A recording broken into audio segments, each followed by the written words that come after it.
seandainya semua orang jadi mitra metaverse, otomatis terlacak atau gimana? Mohon penjelasannya.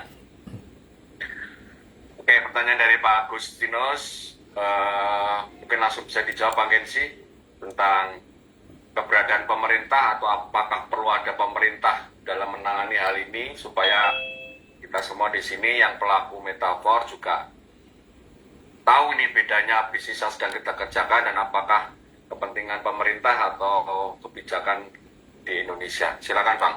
Oke, terima kasih Bang Agustinus atas pertanyaannya. Dan pertanyaan ini sebenarnya pertanyaan umum.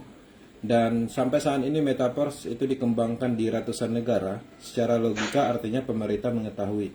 Dan pemerintah juga mendapatkan manfaat selain menciptakan peluang di Indonesia. Karena banyak juga orang yang membutuhkan peluang bisnis, tapi terkadang tidak menemukan bisnis yang bagus. Maka metaverse hadir. Jadi jelas ini juga meningkatkan kapasitas secara ekonomi di Indonesia. Selain dari itu juga pastinya pemerintah mendapatkan keuntungan dari pemasukan pajak karena penghasilan di proyek metaverse ini kita mendapatkan digital asset berupa DAI stablecoin, Matic, dan teman-teman pastinya ketika melakukan transaksi di situ kita melakukan penjualan di perusahaan-perusahaan yang sudah di legalitasnya sudah jelas dan sudah berlaku juga pajak. Jadi, metaverse ini sendiri itu adalah sebuah platform yang mengembangkan ekosistem blockchain dan kasus ini sama seperti Bitcoin yang mana dikembangkan, dimiliki banyak orang di seluruh dunia dan sifatnya yang terdesentralisasi, yang tidak ada unsur sentralnya. Secara legalitas mungkin tidak diperlukan karena memang syarat untuk membentuk suatu legalitas sendiri itu harus ada perusahaan, harus ada organisasi, harus ada pengumpulan dana, harus ada produk-produk yang diproduksi. Nah, metaverse sendiri adalah pengembangan digital asset, DeFi, desentralisasi finance, artinya tidak ada unsur sentralnya. Maka metaverse ini sendiri pastinya cukup aman dan tidak merugikan. Dalam hal ini, pemerintah biasanya akan berperan penting kepada perusahaan-perusahaan seperti perusahaan investasi, perbankan, asuransi, MLM. Ya, karena itu ada organisasi atau struktur perusahaannya dan mereka mengumpulkan dana masyarakat dan juga mendistribusikan produk-produk yang mempunyai kandungan yang mungkin berpotensi bahaya. Nah, metaverse seperti itu konsepnya. Jadi, mindset di dalam pengembangan proyek metaverse ini benar-benar harus memahami unsur 5 pilarnya, yaitu blockchain, smart contract, cryptocurrency, dan desentralisasi. Nah, elemen-elemen itu pastinya tidak ada unsur yang memungkinkan untuk dibentuknya suatu legalitas. Contoh kasus, ada banyak aplikasi terdesentralisasi yang bisa kita akses, seperti Uniswap, Pakiswap, dan itu bukan sebuah perusahaan, dan itu bukan pengumpulan dana. Itu hanyalah sebuah program yang terdesentralisasi, yang tidak dimiliki oleh sekelompok orang, perusahaan tertentu, individu tertentu, tapi itu untuk umum. Ketika itu berlaku untuk umum yang tidak bisa diintervensi, maka artinya pemerintah hanya mengawasi aja, menyarani aja. Dalam hal ini, sampai saat ini metaverse tidak ada potensi bahayanya, tidak ada potensi menipunya, karena sistemnya yang transparan, teknologinya yang kuat, yang tidak dimiliki oleh sekelompok orang atau bukan dimiliki oleh Ladu Oktanikop, tapi orang seluruh dunia yang memiliki metaverse ini. Seperti itu sebagai pemahaman garis besarnya, Bang. Semoga itu bisa membantu. Oke, terima kasih Bang Gensi. Pak Agustinus, perlu diketahui Anda ketika ikut dalam bisnis metaverse ini tidak diperlukan identitas seperti KTP, SIM atau sebagainya. Karena yang dibutuhkan dalam bisnis atau platform desentralized adalah hanya akun wallet kripto. Anda hanya membuka aplikasi wallet kripto, kemudian Anda membuat walletnya. Disitulah Anda bisa berinteraksi dan melakukan bisnis yang berbasiskan desentral. Jadi tidak ada Anda harus mengisi nama, alamat, nomor telepon, ya, email, dan sebagainya, tidak perlu. Disinilah sebetulnya bahwa setiap orang siapapun saja bisa mengikuti bisnis ini tanpa peduli dia dari negara manapun, karena ini adalah sudah lintas negara, lintas wilayah, bahkan lintas pemerintahan. Ya, ini yang membedakan bisnis desentral dalam hal ini Metaverse dan sentral yang Bapak Ibu ketahui tentang bisnis-bisnis sejenis seperti multi level atau tadi adanya pengumpulan dana yang dikelola oleh bank misalkan, ya, oleh pinjaman, ya, kemudian oleh bisnis-bisnis yang mempunyai badan usaha. Oke, selanjutnya pertanyaan selanjutnya akan saya jawab, namun saya izin mau nyetel musik biar agak enggak tegang.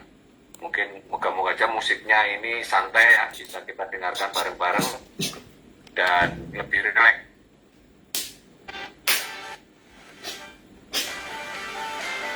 Sudah dengar ya, musiknya pelan-pelan aja ya. Ya Pak De, belum dengar Pak De. Oh, udah Dengar Pak De. Oh, belum nyampe. Masih naik Gojek. Kecil banget. Ya memang sudah kecil, nanti yang ngomong biar nggak kedengeran, nanti kalau gede Burung-burung Pak De. bukan musiknya. Oke, selanjutnya saya akan masuk pertanyaan kedua. Pertanyaan dari Pak Safrizal. Pertanyaan dari Pak Safrizal ini adalah, dengan menambah dana 2,6 juta ke level 5, investasi agar uangnya bertambah seperti apa? Agar bertambah uangnya seperti apa ini?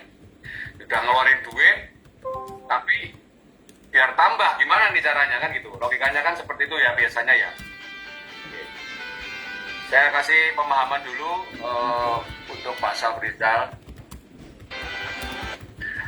Ketika kita menambah level, ya, ketika kita menambah level, sebetulnya logikanya Anda menambah alat dalam hal untuk mendapatkan uang kembali. Bisa juga bisa dikatakan level itu seperti produk atau alat, mesin uang, yang mana itu sebetulnya adalah sebuah potensi, ya, sebuah potensi, bukan sebuah kepastian Anda mendapatkan penghasilan. Karena apa? Karena uang atau uang yang sudah Anda keluarkan untuk membeli level tersebut adalah sebuah produk yang harus Anda jual. Ketika Anda memiliki mitra, Anda bisa jual ke mitra Anda. Atau Anda berpotensi untuk mendapatkan limpahan dari penjualan mitra lain. Seperti Anda mempunyai toko misalkan. Seperti halnya Anda mempunyai toko. Ketika Anda menambah tempat baru, atau mungkin Anda menambah jualan produk baru, Anda sudah keluarkan uang. Apakah ada jaminan bahwa produk tersebut itu pasti akan dibeli atau pasti akan laku? Tidak demikian. Produk itu akan bisa laku atau outlet Anda bisa terjual laris itu jika Anda tetap melakukan promosi. Jika Anda tetap melakukan usaha untuk mengkabarkan, menjual kepada orang lain. Jadi yang Anda miliki adalah Anda mempunyai level 5, kelebihannya Anda memiliki level 5 ini permanen. Terus menerus, tak terbatas, Anda tidak perlu menambah lagi uang untuk membeli level 5. Anda sekali beli level 5, katakanlah 1, 2, 3, 4, 5, ya seterusnya. Anda memiliki level itu tidak perlu mengeluarkan uang lagi, tetapi Anda bisa menjual terus-menerus, menawarkan orang lain untuk membeli level Anda. Tak terbatas sekali, sehingga Anda berpotensi mendapatkan keuangan, mendapatkan bonus 100%. Jadi potensinya adalah potensi Anda semakin besar potensi mendapatkan penghasilan. Karena outlet Anda ditambah, karena produk Anda ditambah. Ya, tetapi semua itu tidak bisa seperti Anda berpikir, saya naruh sampai level 5, nanti kembalinya berapa ini? Karena ini bukan bisnis simpan pinjam, bukan bisnis investasi. Anda naruh uang, kemudian menghasilkan uang. Jadi demikian ya pemahamannya untuk Pak Safrizal bin Abdurrahman. Semoga bisa mempunyai analogi seperti itu. Kenapa musiknya kok pedot-pedot ya? Padahal dia sudah enak di sini. putus-putus ya tadi musiknya ya?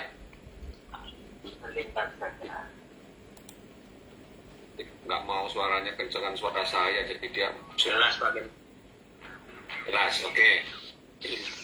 Oke, Mas Afrizal, pertanyaannya nomor 2151 sudah selesai. Kemudian selanjutnya di pertanyaan Ibu Irma jam 21.53.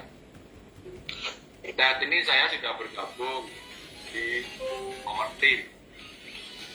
Tapi karena saya sakit tidak bisa mencari mitra. Jadi seperti yang mungkin dijawab Bang Kensi, tidak harus mencari mitra. Jadi di sini yang penting mitra mencari kita, tunjukkan ke publik supaya bisa bergabung. Jadi Bu Irma, jangan dibayangkan ketika ikut di Metaverse Anda harus masuk pagi, pulang sore, harus memakai seragam pekerja, Anda harus pakai sepatu dan seterusnya. Anda harus meluangkan waktunya, betul-betul harus meninggalkan aktivitas Anda atau dalam hal ini mungkin lagi sakit. Tidak seperti itu ya, Bu Irma, konsepnya ya. Anda melakukan di sini sebetulnya bisa dilakukan dalam kondisi memang Anda betul-betul sakit yang memang tidak bisa ngapa-ngapain. Mohon maaf, tidak bisa ngetik atau tidak bisa ngapain itu oke lah. Ini sinyal saya kayaknya jelek ini. Ya. Tetapi kalau kita masih bisa misalkan mengetik atau menggunakan handphone kita atau menggunakan alat handphone lah istilahnya kita, karena kita bekerja sebetulnya tidak perlu harus keluar rumah, ya tidak harus perlu keluar rumah, kita masih bisa menyampaikan informasi Metaverse ini lewat handphone, karena alat kerjanya adalah hanya di handphone saja. Alat kerja Anda ini hanya di handphone saja, perlu diketahui ya. Anda hanya menyampaikan informasi di media sosial seperti Facebook, WA, TikTok, apapun yang sifatnya media sosial. Itu gratis ya, semuanya gratis, tidak ada yang bayar. Asal Anda konsisten, Anda terus melakukan informasi di grup dan Anda chatting teman-teman Anda, saudara Anda yang mungkin bisa Anda sampaikan informasi ini, sebetulnya Anda sudah cukup bisa melakukan itu. Tapi hasilnya memang tidak bisa langsung Anda bisa rasakan seperti Anda misalkan mempunyai usaha, Anda mempunyai toko 1 bulan, 2 bulan mungkin belum ada yang tahu, padahal Anda betul-betul sudah mengeluarkan uang untuk membuat usaha tersebut. Tapi kalau Anda tetap buka toko tersebut, promosi, bercerita, ya akhirnya orang tahu kalau Anda mempunyai usaha tersebut, seperti hanya juga tahu. Jadi Anda tetap harus rutin melakukan buka toko atau buka informasi kepada siapapun, kapanpun. Ketika pasti orang-orang akan membaca dan melihat Anda memang sedang melihat. Dan kalau dia bilang memang belum beda baik, dan akan bertanya kepada Anda, akan menanyakan lebih lanjut. Jadi siapapun ya kan, bukan hanya yang sakit ya, siapapun lah yang sudah sepuh, sudah tua, atau mungkin sudah tidak bisa kemana-mana, harus di rumah saja misalkan, karena mungkin tidak bisa naik sepeda motor, atau mungkin nggak bisa bekerja di luar, ya Anda bisa melakukan dari rumah.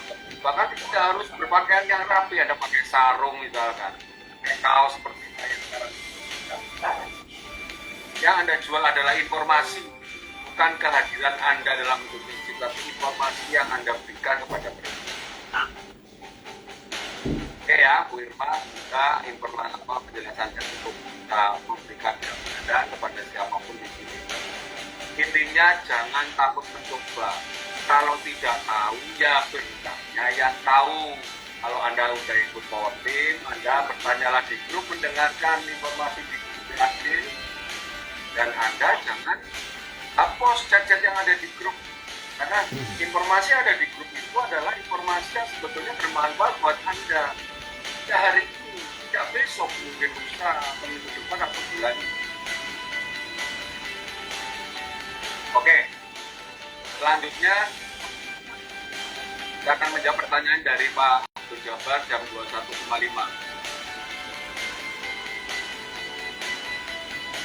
Jika kita ikut bergabung ke Metaverse, siapa yang menempatkan data di jaringan. Kedua, bolehkah satu orang ikut lebih dari satu jaringan? Ketiga, mana yang lebih menguntungkan? Ambil level tinggi 1, misalkan level 6 dengan ambil 3 level tapi itu 2 jaringan. Terima kasih. Oke, ini Pak pejabat ini kayaknya punya pengalaman di network sebelumnya, pengalaman di MLM, jadi berpikirnya ikut kedua jaringan itu artinya 2 titik ya, 2 ID. Oke, silakan Bang Kensi untuk menjawab pertanyaan ini, Bang Kensi. Oke. Nah, jadi perlu diketahui Bang Abdul, dan saya ucapkan terima kasih atas pertanyaannya. Pernah diketahui konsep metaverse ini adalah pemasaran. Jadi apa yang kita lakukan di sini ketika kita sudah memiliki program tersebut, kita memasarkan. Nah, posisi dalam hal penempatan itu sudah diatur oleh smart contract itu sendiri. Artinya kita tidak harus membagikan dalam hal mengatur posisi seperti kita sedang menjalankan bisnis network binary system.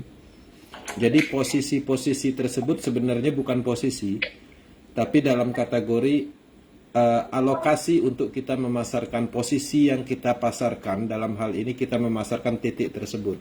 Nah, jadi jelas bahwa metaverse ini secara logika, ketika teman-teman memiliki program tersebut, teman-teman punya hak untuk memasarkan sebanyak 6 untuk S6 matrik dan 3 untuk S3 matrik. Hanya itu.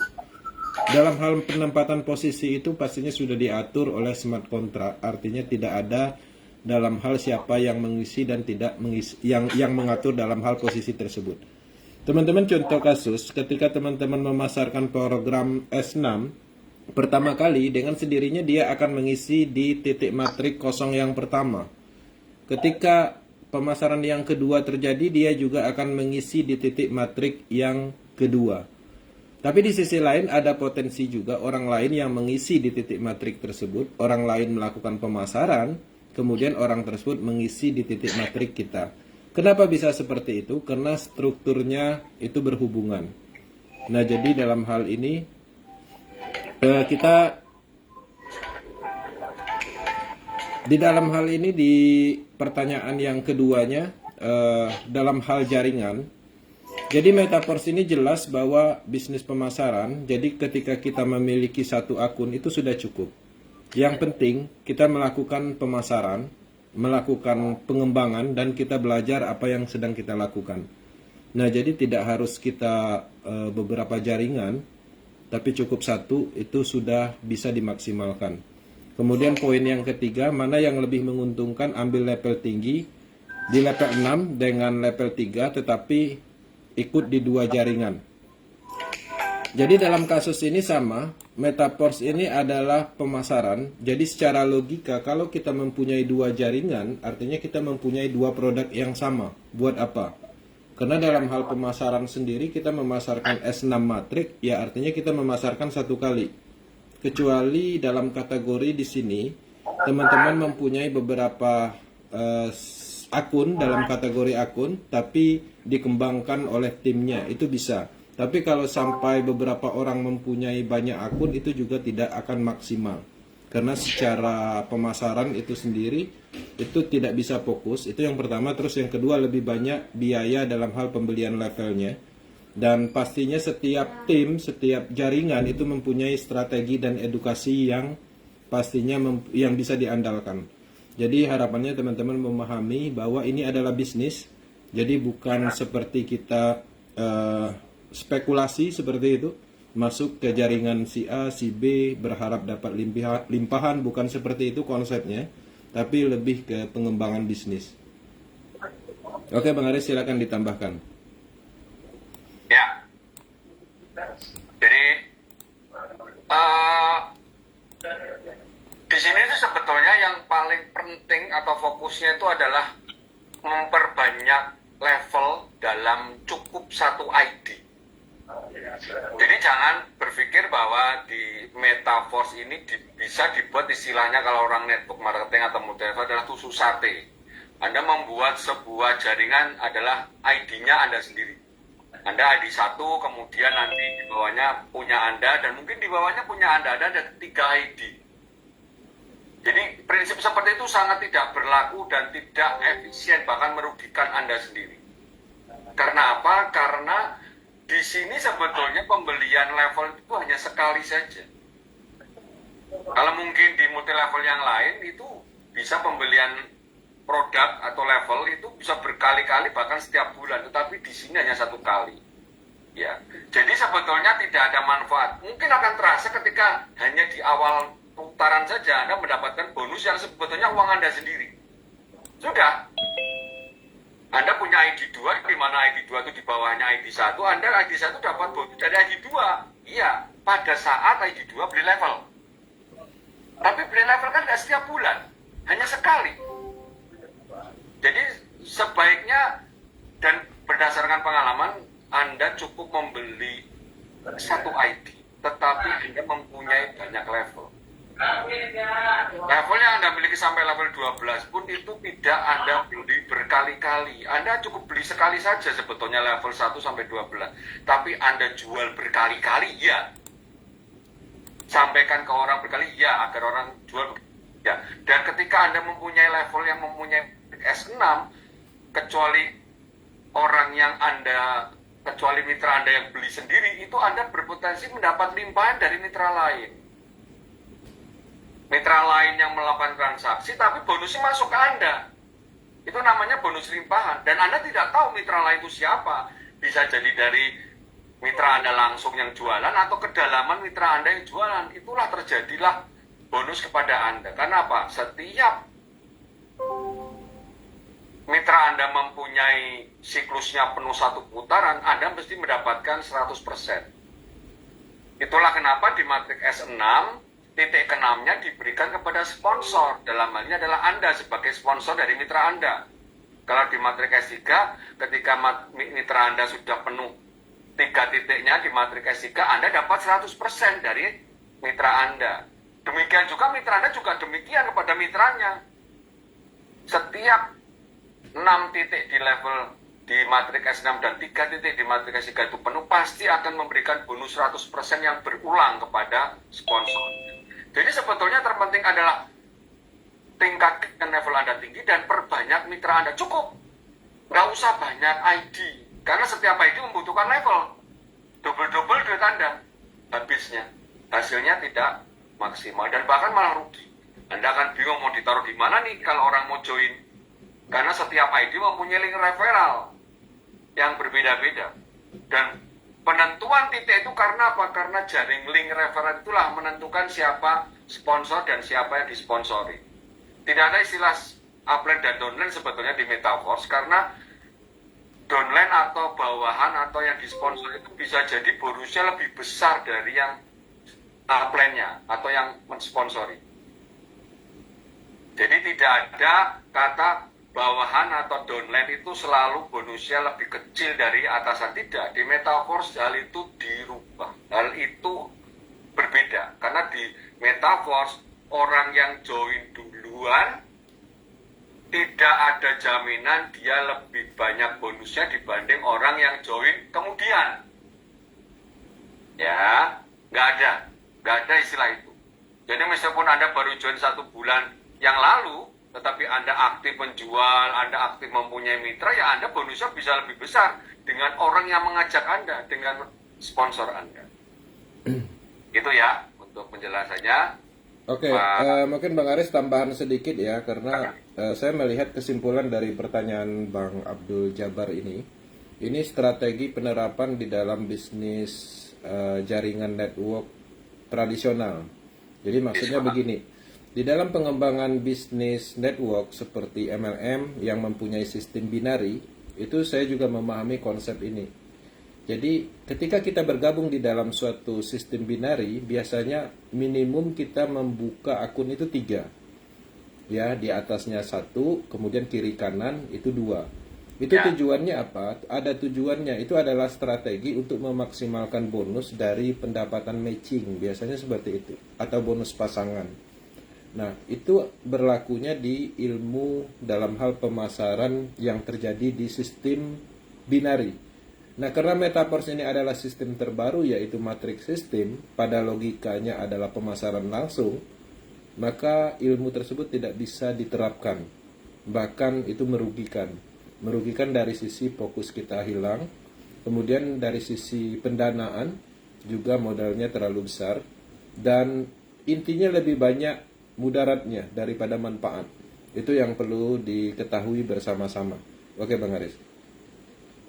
Ya, makasih Bang.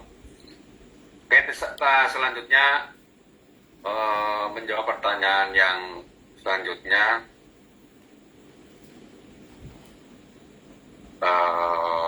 Pak Nurrohman,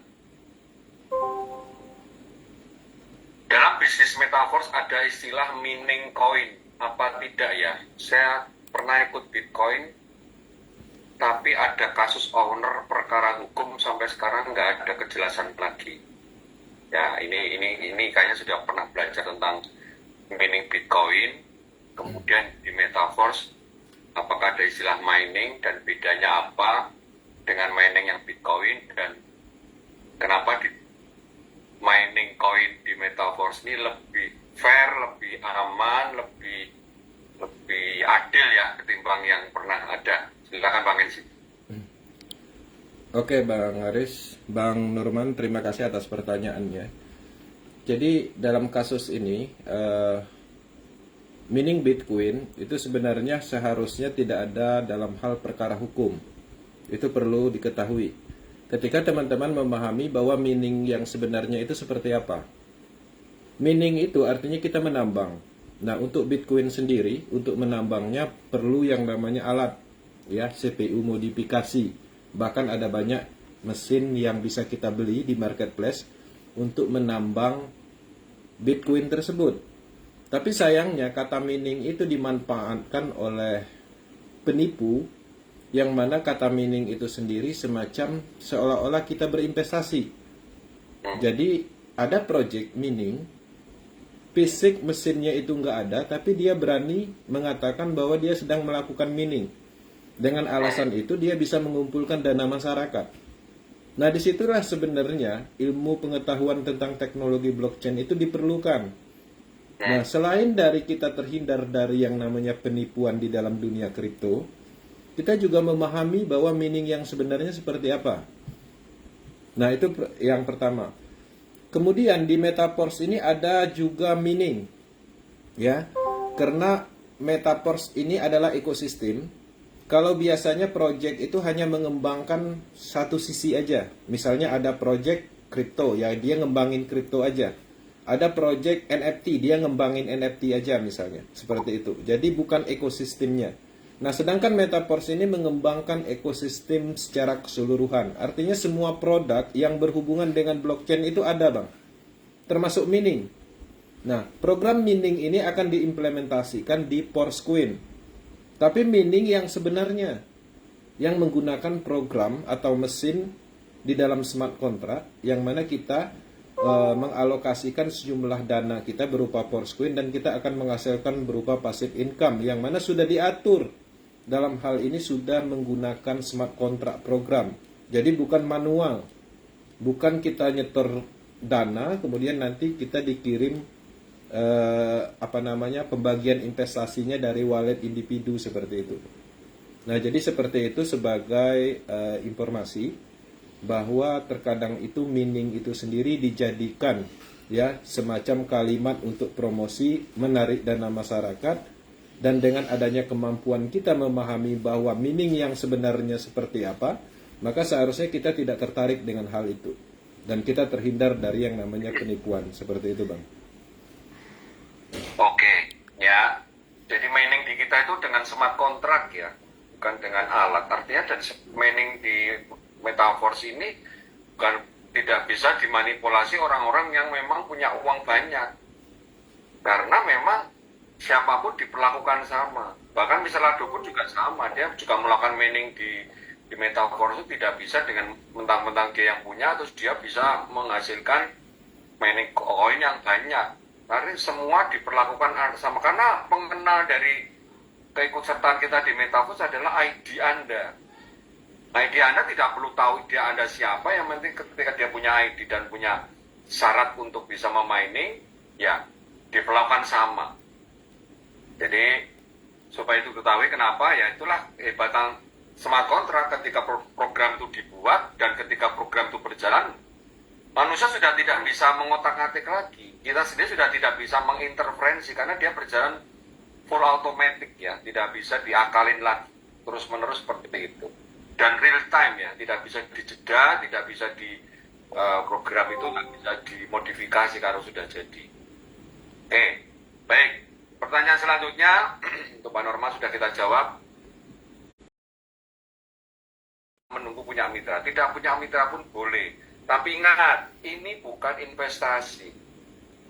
Bukan berarti ketika Anda sudah beli level 6 atau 7 atau 8, Anda terus diam saja dan Anda menunggu Anda dapat bonus. Tidak demikian. Seperti hanya ini Anda punya usaha. Anda punya toko besar, produk banyak, ya Anda harus tetap promosi. Kalau tidak promosi, tidak ada orang yang beli. Seandainya Anda dapat limpahan, itu hanya faktor keberuntungan saja.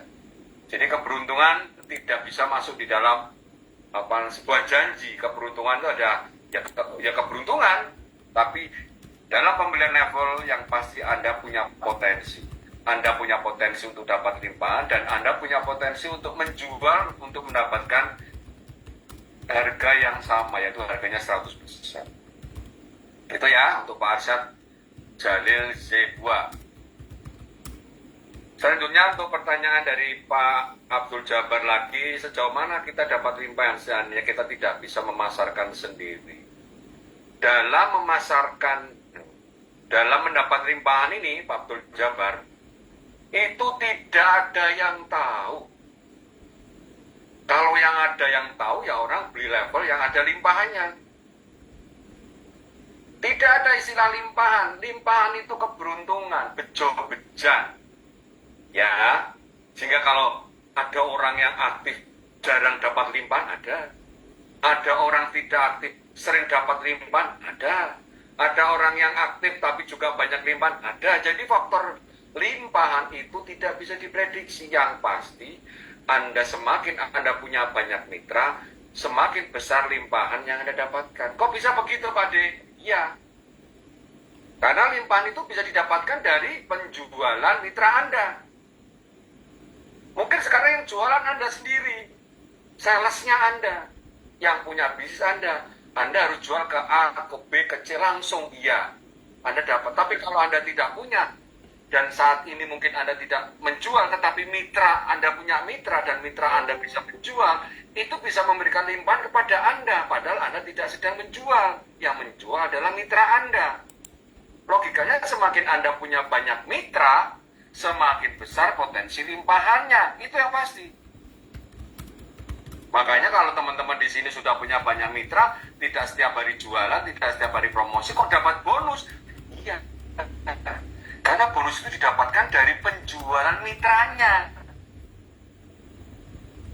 Mitranya jualan, dia dapat. Kok bisa? Karena ada sistem ada 2 baris kan di level 6, di matriks 6. 1 titik ini pilih Anda, baris 1, baris 2. Kalau baris 1 ini mitra Anda dan Anda sendiri mungkin nggak jualan, tapi mitra Anda ini jualan. Mitranya dia ini adalah level 2-nya Anda yang di atas. Ini level baris pertama mitra Anda. Baris kedua adalah mitranya mitra Anda. Ketika Anda mungkin nggak aktif, tapi mitra Anda jualan, mitranya dia masuk bonusnya ke Anda. Itulah kenapa orang-orang yang mempunyai matriks S6 dan punya banyak mitra, ketika Anda tidak benar-benar menjual, bonusnya bisa masuk. Ya karena penjualan mitra Anda. Nggak fair dong Pak, seperti itu. Itu juga terjadi pada mitra Anda. Dan itu juga terjadi pada upline Anda. Dan juga terjadi pada Anda. Jadi setiap orang, setiap ID mempunyai hak dan kewajiban yang sama. Sama-sama dapat limpahan dan sama-sama memberikan limpahan. Jadi kadang-kadang kita dapat limpahan nih, tapi kadang-kadang Anda ketika menjual, betul-betul menjual, bonusnya nggak masuk. Karena sebetulnya bonusnya masuk ke upline Anda. Ya, gantian sama yang tadi. Ketika Anda tidak menjual, tapi kok dapat bonus? Karena itu penjualan dari mitra Anda. Ingat itu, konsep inilah yang sebetulnya menjadikan di Metaverse ini tidak kita dipaksa untuk berbagi. Berbagi memberi dan berbagi untuk menerima. Logikanya kita berbagi untuk mendapatkan limpahan, tapi juga berbagi untuk memberikan limpahan. Ini yang mungkin tidak kita sadari. Di bisnis yang lain tidak bisa seperti itu. Karena kita kalau punya mitra pasti sudah dihitung. Kamu bawanya ini ya, nanti ini bawanya ini ya, biar kamu dapat hitungan udah bisa diatur. Di Metaverse itu tidak bisa diatur, karena titik-titik nempel itu tergantung siapa yang cepat, disitulah nempelnya. Nempelnya mitra itu di jaringan kita tuh bukan karena diatur, tapi karena faktor waktu, timestamp.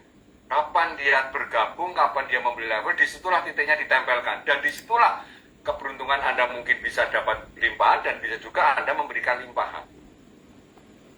Gitu ya, penjelasannya ya. Untuk Pak Abdul Jabbar, jadi tidak ada istilah limpahannya. Kalau nggak punya handphone ya nggak bisa ikut toh. Betul? Yang kedua, harus punya uang. Kalau nggak punya uang, bagaimana Anda membeli level, betul? Tapi Anda tidak selalu harus punya KTP. Kalau punya KTP lebih baik. Karena apa alasannya? Karena ketika Anda nanti mau mencairkan dana,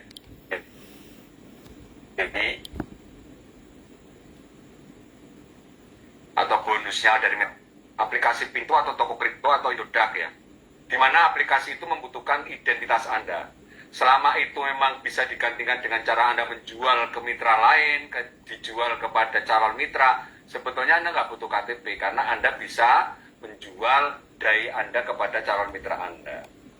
Tapi ketika Anda punya KTP Indonesia ya Anda mendaftarlah untuk ikut di aplikasi Crypto Changer, Pintu, toko kripto dan seterusnya. Untuk apa sebetulnya? Untuk mencairkan uang dai Anda, kripto dai menjadi rupiah saja. Tapi sebetulnya terlepas dari itu semua, Anda siapapun, bahkan anak yang belum usia 17, yang penting sudah paham HP dan aplikasinya, boleh ikut Metaverse. Ya, tidak harus dia sudah punya SIM KTP ya. Ya kalau dia mau jualan ya nanti lihat menggunakan SIM-nya bapaknya atau ibunya untuk ikut di aplikasi Pintu atau toko kripto. Tapi ketika dia ingin memasarkan, menjual, mempunyai mitra, menghasilkan bonus itu bisa. Anak yang belum usia 17 pun boleh, yang penting dia paham konsepnya.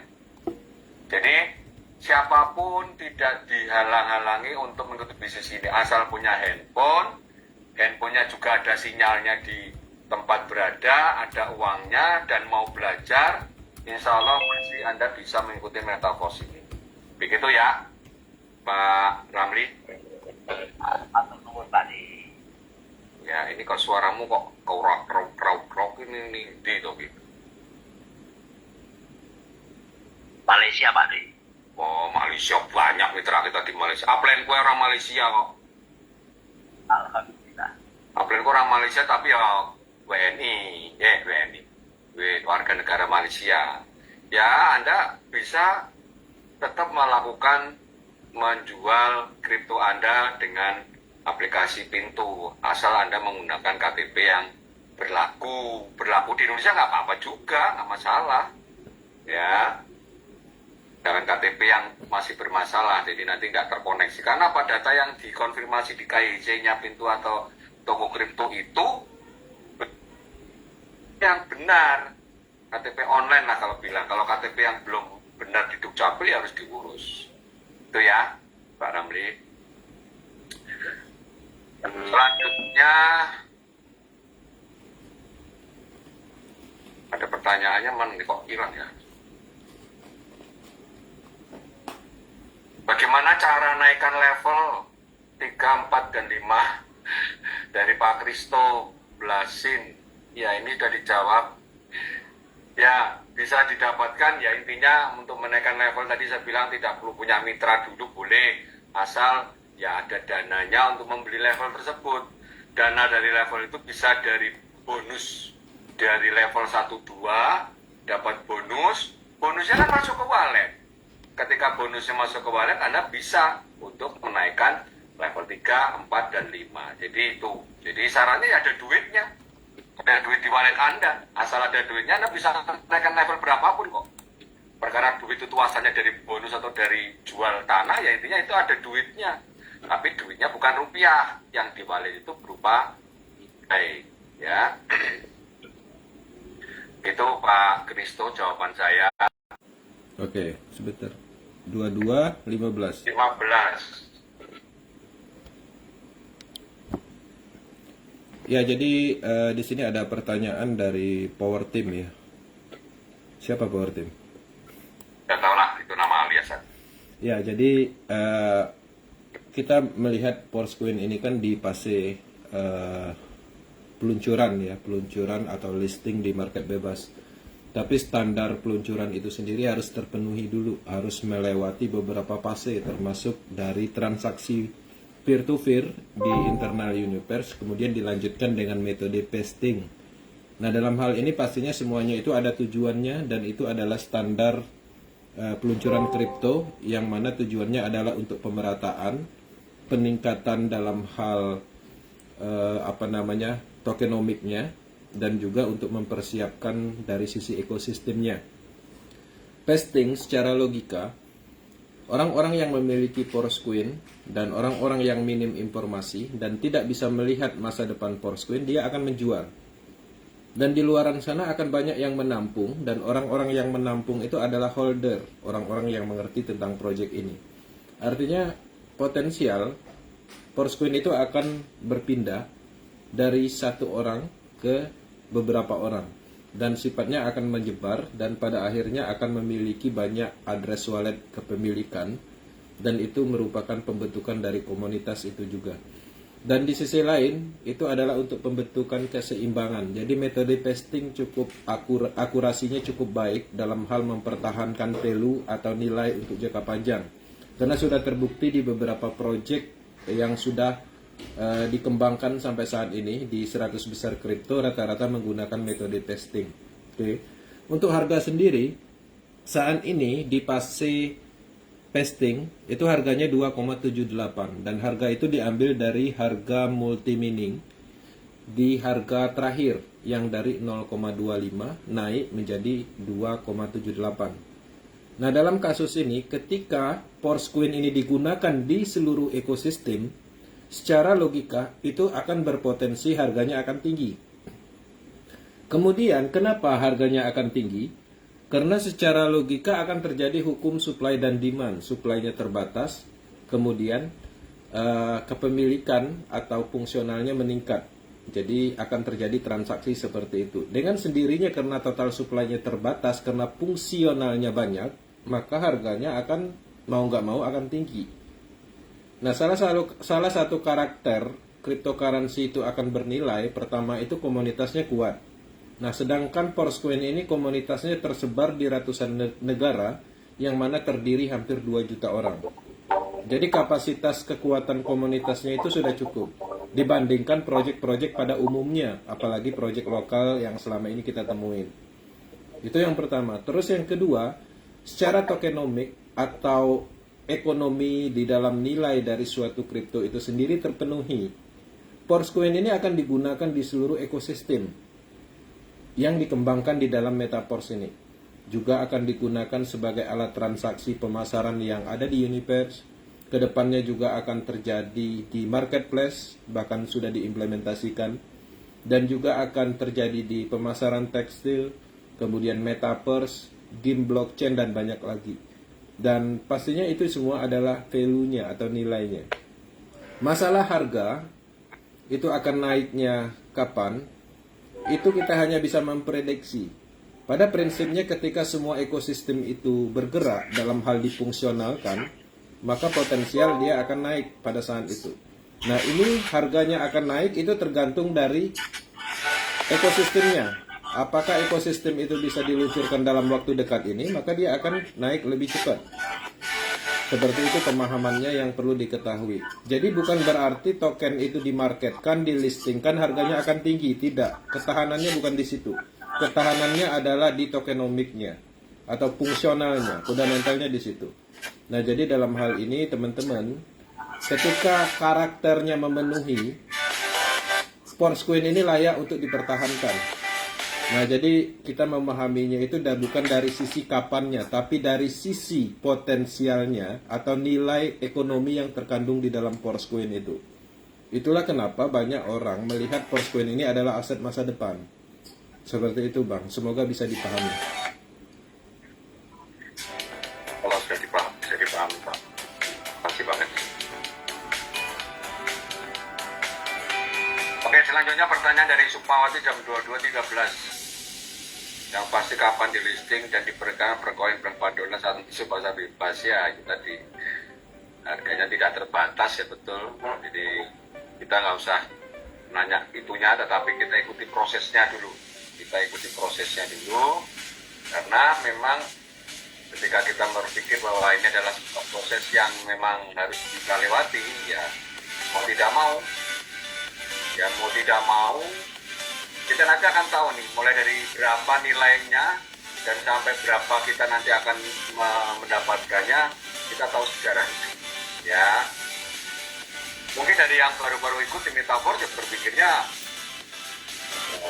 seperti itu ya. Tapi bagi yang sudah ikut bertahunan, insya Allah sudah paham konsep prosesnya. Selanjutnya dari Pak Nur Rahman Said. Terima kasih, kasus pernah saya ikuti kisahkan dulu. Oke, ini hanya sekitar berapa tahap wasting, mohon pencerahannya. Bang Gedi sudah menjawab, tahap ini akan terjadi 6 langkah. Terdiri 3 tahap, besar ada di pada posisi. Oke.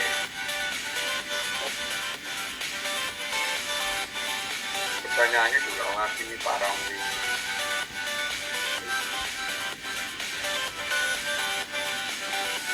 Pertanyaannya udah habis ya? Terus saya telat baca, malah yang bawah dulu baru ke atas.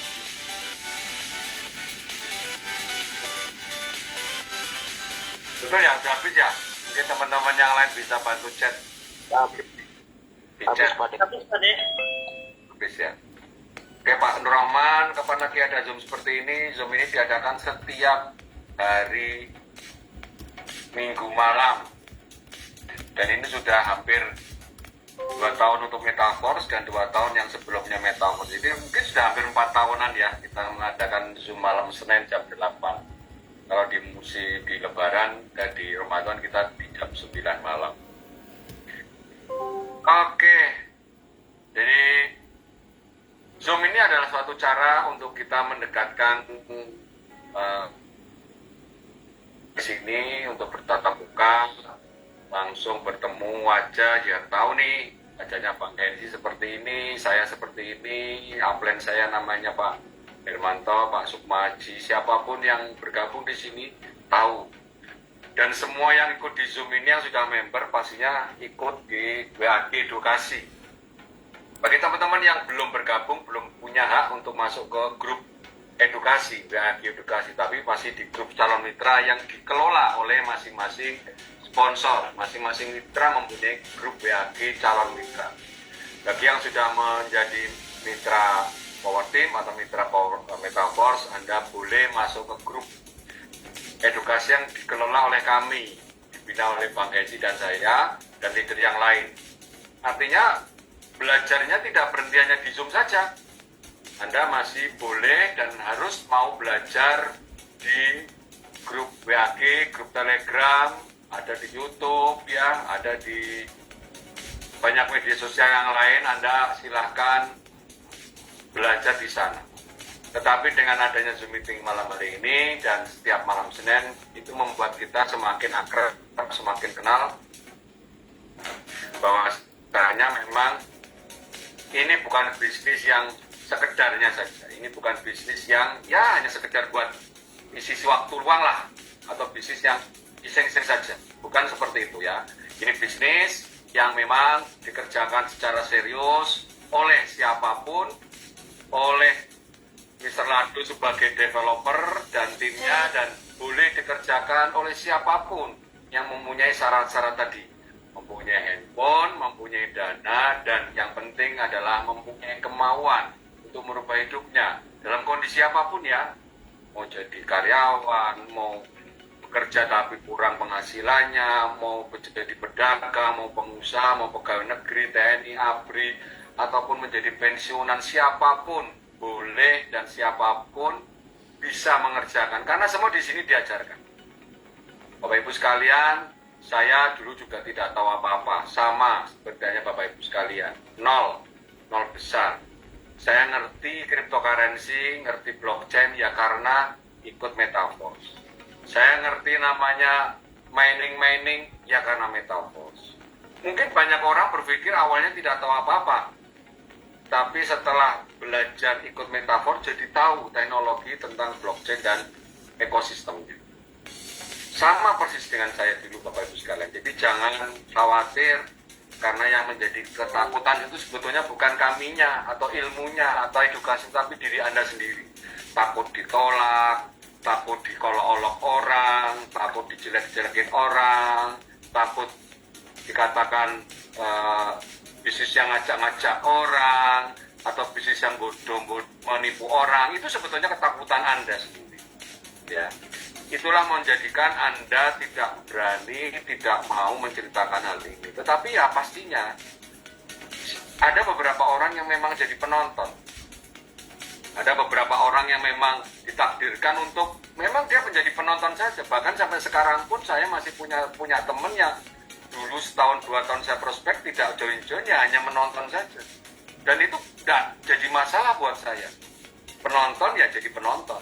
Sedangkan saya atau tim yang sudah menjalankan Metaverse yang sudah mendapatkan hasil bisa menikmati hasilnya. Jadi semua pilihan kepada Anda. Anda mau jadi penonton hari ini sampai seterusnya silakan. Anda mau action kerjakan hari ini silakan. Karena masa depan Anda dan keluarga Anda di tangan Anda, bukan di tangan sponsor atau upline Anda. Kami semua di sini menyampaikan informasi ini, tidak memaksa Anda harus join. Kami menyampaikan informasi ini dengan hati. Jadi kami tidak memaksa dan kami tetap bisa menerima Anda kapanpun Anda ingin memutuskan bergabung. Tapi ingat, pilihlah grup yang memberikan edukasi yang langgeng, yang konsisten. Pilihlah sponsor atau upline yang memberikan Anda pemahaman atau bisa menjawab pertanyaan Anda sehingga Anda merasa nyaman. Karena bisnis ini sekali sudah bukan sponsor Anda, upline Anda, disitulah Anda akan terus belajar dari ini. Kami sebagai top leader di sini tetap akan membantu, tapi dari jauh, karena mungkin jaraknya titik Anda dengan kami pun sudah jauh. Bukan berarti kami berhenti saja di level 1 saja, tidak. Kami tidak berhenti di ring 1. Kami terus memberikan edukasi sampai ke dalam tak terbatas. Dan Bang Kenzi juga orang yang sudah teruji, sudah saya akui, tidak pernah berhenti memberikan edukasi kepada kita semua. Siang, pagi, malam, Senin sampai hari Minggu, terus melakukan edukasi. Jadi jangan khawatir teman-teman yang ada di sini, jangan berpikir Metaverse adalah bisnis cepat kaya. Tidak seperti itu. Metaverse butuh proses, butuh keyakinan Anda, dan butuh Anda terus belajar. Oke, jadi saya cukup begitu. Mungkin Pak Kenzi bisa memberikan ujangannya. Saya persilakan Pak Kenzi. Oke, ucapan terima kasih atas kehadiran teman-teman sehingga kita bisa ngumpul bareng di Zoom Power Team malam ini. Ini merupakan salah satu wadah kita untuk bertemu, untuk kemudahan di dalam bisnis. Kami mempunyai ambisi untuk memberikan kemudahan dari segala arah untuk pengembangan bisnis. Kami menyesuaikan dengan global internasional. Orang-orang di luaran sana untuk menjalankan bisnis jaringan, bisnis online, mereka tidak harus melakukan tabletop, tidak harus melakukan roadshow, tapi mereka bisa menghasilkan bahkan menjadi miliarder. Itu adalah fenomena saat ini, zaman di era saat ini. Ada banyak fasilitas yang bisa kita gunakan seperti Zoom, kemudian WhatsApp, Telegram, dan banyak sekali media-media yang ternyata media tersebut mendukung untuk mengembangkan bisnis secara global. Dan hal seperti itu jarang disadari.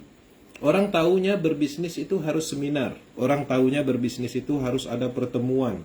Harus ada semacam acara yang besar seperti itu. Harus ada berpakaian yang rapi, harus berdasi seperti itu. Enggak harus. Karena kita melihat bisnis ini dengan kapasitas yang lebih luas. Teman-teman, ketika kita melihat akademi-akademi yang berhubungan dengan skala global, maka kita akan melihat sesuatu yang berbeda. ya. Seperti banyak pakar-pakar cryptocurrency, analisis cryptocurrency, mereka memanfaatkan media saat ini. Bahkan sekelas Tony Robbins pun itu membuka akademi melalui digital online yang dihadiri oleh kapasitas ribuan orang dari seluruh dunia. Maka dengan adanya Zoom seperti ini, kita hadir yang terdiri dari banyak provinsi. Teman-teman bayangkan untuk berdiskusi, menyampaikan presentasi seperti ini ketika dilakukan secara offline, teman-teman harus mengeluarkan tiket. Dan kami pun harus membayar suatu tempat atau hotel. Dan itu sangat membuang waktu dan membuang dalam hal kos. Tapi dengan adanya era saat ini, platform yang tersedia, kita bisa memanfaatkan kapasitas itu untuk edukasi, informasi, dan hal-hal yang bermanfaat lainnya. Dan pergeseran itu terjadi di era saat ini. Dan kita sudah memulai itu. Dan teman-teman harus menyadari betul, bisnis itu bisa dikerjakan dari kenyamanan rumah. Dan terbukti itu bisa menghasilkan dan bisa mensukseskan. Tapi di sisi lain, banyak orang yang juga yang mempunyai banyak waktu. Mempunyai kebiasaan yang sulit dirubah. Dan Metaverse memungkinkan untuk itu. Metaverse ini fleksibel. Bisa online dan offline. Makanya di dalam beberapa negara itu ada beberapa pengembangan dilakukan dengan metode tradisional. Seminar, pertemuan, ada. Ada yang menggunakan metode offline base camp. Ya, semacam kantor tempat pertemuan secara rutin. Kebanyakan ada yang menggunakan digital edukasi seperti Zoom, kemudian Telegram, WhatsApp, dan lain-lain. Jadi harapannya semua orang bisa memahami betul bahwa pergeseran itu terjadi. Dan kita pengembangan Metaverse Project ini itu menyesuaikan dengan standar global. Jadi bukan berarti pola pengembangan kita ini tidak bernilai, tapi ini adalah standar global. Dan teman-teman bisa melihat, kita bisa bertemu dan berkomunikasi dengan Lado Oktanikov yang ada di Rusia berkat adanya era saat ini. Nah, jadi hal-hal seperti itu juga teman-teman harus menyadari kenapa Metaverse bisa nyampe ke Indonesia padahal pusat pengembangannya ada di Rusia sana. Itu karena apa? Karena era saat ini. Nah, jadi hal-hal seperti itu semoga kita memahami betul bahwa kita mengembangkan bisnis dengan kemudahan berkat eranya yang memang mendukung untuk itu. Terima kasih atas kehadirannya dan kita akhiri Zoom ini dan silakan Bang Aris untuk ditutup. Oke, Bapak Ibu sekalian, silakan open Zoom juga nggak apa-apa, open kamera nggak apa-apa, biar kita lihat di channel YouTube. Baiklah, kita akhiri pertemuan pada malam hari ini dengan bacaan hamdalah bersama-sama. Alhamdulillah, Rabbil Alamin. Apa yang kita raih hari ini, jadikan yang terbaik buat kita, buat saudara kita, keluarga kita, anak kita, dapat cepat semua